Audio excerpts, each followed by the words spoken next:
Hi, I'm Hannah Chidlow, and I'm going to be talking about single-parent families in poverty on youth delinquency. The National Research Council defines delinquency as acts committed by a juvenile that would be a crime if committed by an adult. So, for example, if an adult were to shoplift, that would be considered a crime. But if a youth were to shoplift, that'd be considered a delinquent act. But youth risk taking is a normal developmental process, and they don't have the skills to think about long-term consequences like adults do.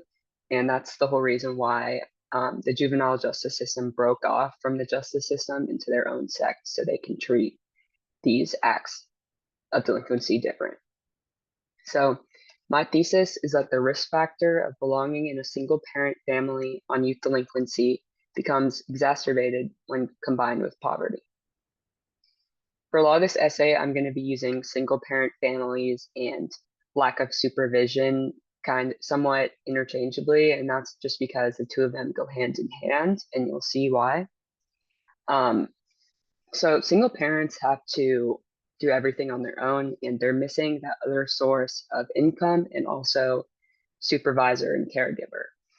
And without that other source of income, single parents often find themselves struggling financially to support their child. And typically they have to work long hours to get by. So when they have to work these long hours, it results in lack of supervision over their child and in extreme cases, neglect. And even when the parent gets home from work, they can't spend every minute looking after their child. They have to do household chores. They have to run errands. They have to take care of themselves. And so when a child is without supervision for a long time, they're more likely to go out and commit delinquent acts. An essential role of a parent is to ensure a good future for their child, meaning keeping them out of harm and out of trouble and teaching them the difference between right and wrong. And it's hard to ensure these things when you're a single parent. So there's currently no studies that specifically prove that growing up in a poor single parent household is a risk factor for delinquency. However, I'm gonna present to you some research that shows that a combination of those factors has a powerful impact on the likeliness of a youth's delinquency.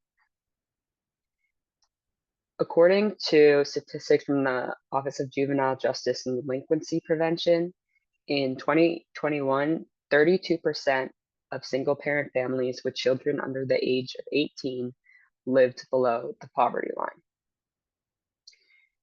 From a 2022 national report by the NCJJ and the OJJDP, their conclusions generally support my thesis. They find that children living with two parents generally report less delinquency, but it's combinations within the family, like poor supervision, that are more the risk factors. And so it's not just the absence of one of the parents, it's the lack of supervision that comes with that. And they also, other than that children in single parent families are more likely to commit delinquent acts, they also find that exposure to poverty and early age is linked to delinquency. But it's not, so again, it's not socioeconomic status alone, it's the low access to basic support and needs for their child. So take this scenario. A 15-year-old kid, his phone breaks and he asks his mom if she can get him a new one. But she's struggling financially. She's just like, you're gonna have to deal with it until we come up with the money. Uh, Being a 15-year-old kid, a phone is not only a social necessity, but also a safety precaution. Um, so he thinks about how his mom's going to be at work all day the next day, and he makes a plan to steal a phone. This is an example where youth delinquency resulted from the lack of supervision that comes with being in a single parent household, combined with the absence of financial support from a second parent. A study from Temple University sampled students from different socioeconomic backgrounds and family structures from Northern California and Wisconsin. And in their sample, both males and females from single-parent households displayed higher rates of contact with the law, smoking behavior, and school disciplinary problems. And both of those are delinquency examples. And a high proportion of those single parents were of lower socioeconomic status. And furthermore, they found that regardless of ethnicity and social class, two-parent families tend to be more authoritarian or authoritative and less permissive and neglectful than single-parent families. And I'm not really going to go too much into protective factors, but there's a general consensus that an authoritative parenting style is a protective factor.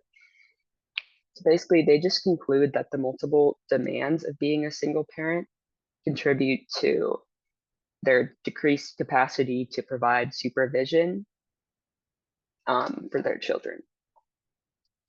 So going along with that study, an evidence review of 31 published research papers by the Youth Endowment Fund had similar conclusions. First, they found that for families with a single parent or caregiver, higher socioeconomic status of that family was a greater protective factor. And the inverse was also true, where low socioeconomic status had a stronger risk effect for children living in single parent families. They use suggestions from the American Journal of Drug and Alcohol Abuse that this is because any link between poverty and crime involves a complex interrelationship among mediating individual and community level variables. So that could mean poverty plus single parent household. So in other words, experiencing poverty may be a risk factor, but poverty in itself is unlikely to be the sole driver of youth delinquency. From a chapter of the academic journal called Psychology, Crime, and Law, they assessed 48 related studies. And they found that 34 out of 48 reported a statistically significant positive relation between single parent families and youth delinquency. And they acknowledged the social bonds theory that we talked about in class, and suggesting that children in single parent families might show more delinquency because they have a less strong attachment to one or both parents. And they also say that the multiple demands that single parents have to cope with make it more difficult for them to spend time with their children, which increases the opportunity for that kid to engage in negative behaviors. And yeah, I think that's all I'm going to say about that one. And then the last academic journal that I'm going to cite kind of perfectly sums up my conclusion. It's from Sampson and Lobb's 1994 reanalysis of the GLUEX studies from between the 1930s and 50s. And the GLUEX analyzed from the GLUEX studies, they analyzed inverse relationships that different risk factors have on youth delinquency. And these three quotes from their study stood out to me.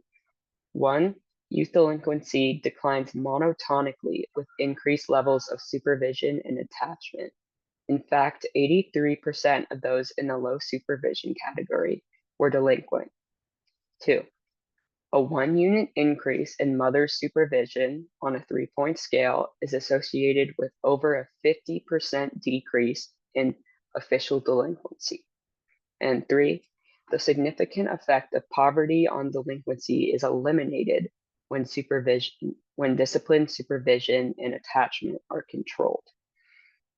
So drawing conclusions from the GLUEX studies, Sampson and Lobb say that poverty appears to inhibit the capacity of families to achieve informal social control, which in turn increases the likelihood of adolescent delinquency. So their conclusion kind of looks somewhat like this. Ultimately, poverty impacts youth delinquency, but it's more what it does to parenting of that youth. And just keep in mind that their conclusions are limited to those who committed serious and persistent acts of delinquency within a disadvantaged sample. So after researching how the risk factor of single-parent families on youth delinquency can be exacerbated by poverty, my conclusion most stands by Sampson and Lobbs, and I conclude that a youth is highly likely to engage in delinquent behavior when poverty induces financial strain on their single parent, which damages their parent's capacity to provide supervision for their child when a delinquent act is committed. So that was my partial outro, but there's just a few other interesting things that I found. One about incarcerated juvenile data, although this is a little bit outdated and from the punitive era. A special report from the U.S. Department of Justice found that for youth who ended up incarcerated by their delinquent act in 1988, 70% of those in state-operated institutions came from single-parent homes. And next, I came across this PDF from schoolshooters.info from 2016 called School Shooters, The Myth of the Stable Home by Peter Langman. He has a PhD in psychology. And I realized that a lot has happened since 2016 and a new study is probably due. I found this like very fascinating. It was kind of formatted like this. He researched 56 major school shooters. It ranged from the first mass school shooting in modern US history in 1966 by Charles Whitman to 2015 by Christopher Harper Mercer. And he found that in the sample, only 10 out of 56, or 18%, were raised in a stable home with both biological parents. So if someone were to further extend my research, a better thesis could be that growing up in a single parent household, not only in a impoverished single parent household, not only is a risk factor for youth delinquency, but also a risk factor for violent crime in adulthood. I know I went off a little bit, but I just got really into this topic, and I hope you found this useful. These are my references.